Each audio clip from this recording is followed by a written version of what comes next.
साई राम ओम गुरु। अध्याय 23। उत्तराखंड महाप्रलय की निरंतरता। महाप्रलय का प्रकोप। बद्रीनाथ में 16 जून को भी निरंतर मूसलाधार बारिश हो रही थी। ओम गुरु का पूरा समूह ऋषिकेश जाने की इच्छा से बरसात के रुकने की प्रतीक्षा कर रहा था, किंतु वह कम होने के स्थान पर बढ़ती ही जा रही थी। पूरे आसमान में बादलों की काली घनी घटाएं छाई हुई थीं। बारिश रुकने के कोई आसार दिख ही नहीं रहे थे, बल्कि आपदा अति साफ साफ दिखाई दे रही थी। पर्वतों के शिखर छूने वाले ऊंचे ऊंचे वृक्ष धराशायी होकर गिरने प्रारंभ हो चुके थे। गिरकर वे ऐसे भयानक लग रहे थे मानो राक्षस अपने केश फैलाकर भूमि पर पड़े हों। ओम गुरु ने कई बार अपनी आंखों से भूस्खलन होते देखा। भूमि की मिट्टी गलकर कटती जा रही थी। गगनचुंबी इमारतों का अभिमान टूटकर जलमग्न हो रहा था। चारों ओर का दृश्य देखकर प्रतीत हो रहा था मानो इंद्र भगवान ने प्रकृति के विरुद्ध युद्ध छेड़ रखा हो। केदारनाथ एवं गंगोत्री के साथ हिमालय के समस्त स्थान क्षतिग्रस्त हो चुके थे। वर्षा के प्रकोप से बचने के लिए ओम गुरु एवं उनके साथी एक पहाड़ी पर चढ़े, जहां एक छोटी सी गुफा थी। उन सबने उसी में शरण ली, परंतु वह गुफा पूर्ण रूप से सुरक्षा कवच बनने में असमर्थ थी। प्रकृति का तांडव प्रगति पर था। जहां देखो वहां हाहाकार मचा था। मनुष्य और सभी प्राणी प्रकृति के इस रूप के समक्ष लाचार थे। वे न चाहते हुए भी जल समाधि प्राप्त कर रहे थे। बहुमंजिला इमारतें ताश के महल की तरह ढहकर तहस नहस हो रही थीं।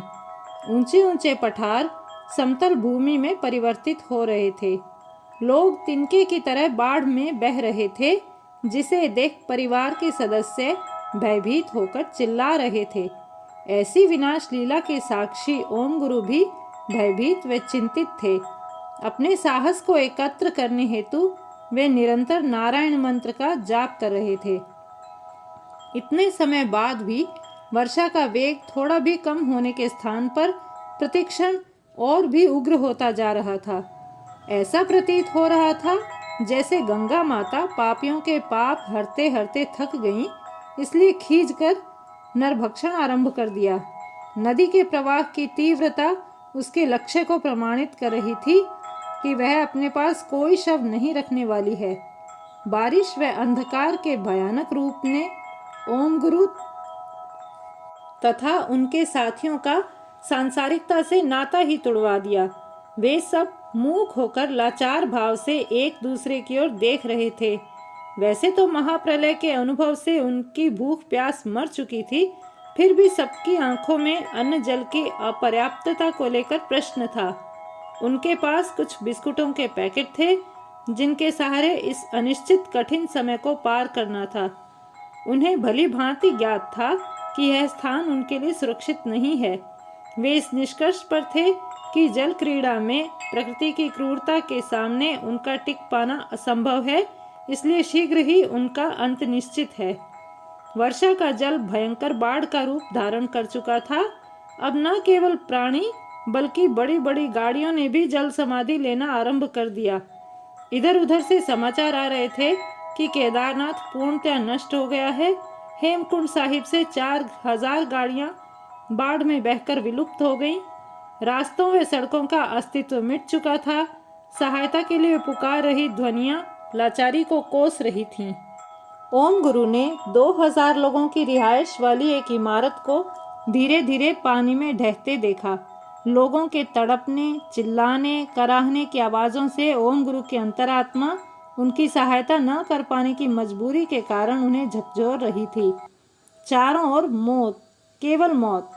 ऐसा दृश्य देखकर वे बहुत दुखी तथा असहाय महसूस कर रहे थे। बाहरी संसार से पिछले 10 दिनों से संपर्क टूट चुका था। आशा की एक किरण। भारी भूस्खलन के कारण 4 धाम की यात्रा में विघ्न पड़ चुका था। लगभग 75,000 लोग बाढ़ में फंसे हुए थे।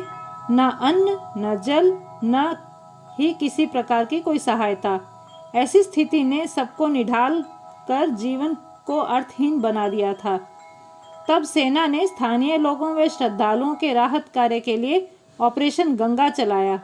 इतनी भारी संख्या को सहायता पहुंचाना व सुरक्षित वहां से निकालना बहुत बड़ी चुनौती थी। हेलीकॉप्टरों के माध्यम से भोजन, कंबल, दवाएं आदि उपलब्ध करवाए जाने लगे। अनेक बार सामान आकाश मार्ग से नीचे डालते समय पानी में बह जाते। कुछ लोगों ने स्वार्थ सिद्धि के लिए उनका प्रयोग करना आरंभ कर दिया। ऐसे लोग एक बिस्कुट का पैकेट 200 रुपए में तथा पानी की बोतल 2000 रुपए में बेच रहे थे। धन का कोई मोल नहीं। प्रकृति हमारी माँ स्वरूप है। वह हर प्राणी का भरण पोषण बिना किसी भेदभाव के समान दृष्टि से करती है। उसके लिए काले गोरे, चतुर मूढ़, छोटे बड़े, धनी निर्धन आदि की कोई अवधारणा नहीं है। सूर्य का प्रकाश हो या चांद की चांदनी, वर्षा की बूंद हो या बहती हवा, सब कुछ सब प्राणियों को समान रूप से मिलते हैं। इस तथ्य की पुष्टि करता एक उदाहरण उत्तराखंड जल प्रलय के समय ओम गुरु के समक्ष प्रस्तुत हुआ। एक धनी गुजराती परिवार भी उसी बाढ़ में फंसा हुआ था। अचानक परिवार के एक सदस्य को हृदयघात हुआ। उसे तुरंत चिकित्सीय सेवा की आवश्यकता थी। परिवार के सभी सदस्य उसकी हालत देखकर चिंता में पड़ गए। वे रो रो कर सहायता की भीख मांगने लगे। लाचार परिवार ने हेलीकॉप्टर की सहायता मिलने पर मुंह मांगा दान देने की घोषणा भी कर दी, किंतु चारों ओर पानी भरा होने के कारण हेलीकॉप्टर को नीचे उतारा ही नहीं जा सका, जिससे उस सहाय गुजराती परिवार की कोई मदद नहीं की जा सकी। अंततः परिवार की लाचार आंखों के सामने देखते ही देखते उस अस्वस्थ सदस्य ने दम तोड़ दिया। जीवन भर भाग दौड़कर कमाया धन किसी काम न आया। परिवार का कोई भी सदस्य ना तो उसका दर्द बांट पाया और न ही उसके साथ जा पाया। इस घटना से यह बात पूरी तरह सिद्ध हो गई कि कर्ता कर्म भगवान है, वही नित्य है और सत्य भी वही है। महाप्रलय का पूर्ण प्रभाव। केदारनाथ में रुद्र तांडव करती वर्षा ने लगभग 2000 लोगों को ध्वस्त कर दिया। उनका भौगोलिक अस्तित्व मिट चुका था।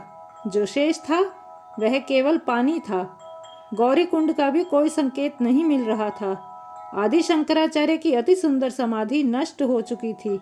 सारे आश्रम भी जल में विलीन हो गए थे।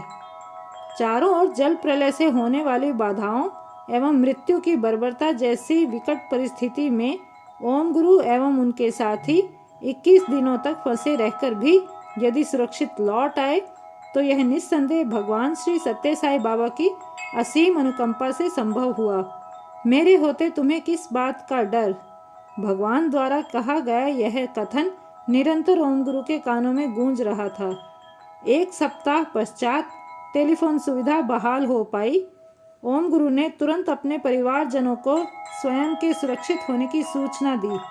उनकी आवाज़ सुनकर परिवार के सभी सदस्यों को बड़ी राहत मिली। पूरा परिवार चिंता में डूबकर लगातार भगवान बाबा से ओम गुरु की जीवन रक्षा के लिए कामना कर रहा था। उनके पास ओम गुरु द्वारा संपर्क किए जाने की प्रतीक्षा करने के सिवाय दूसरा कोई चारा नहीं था।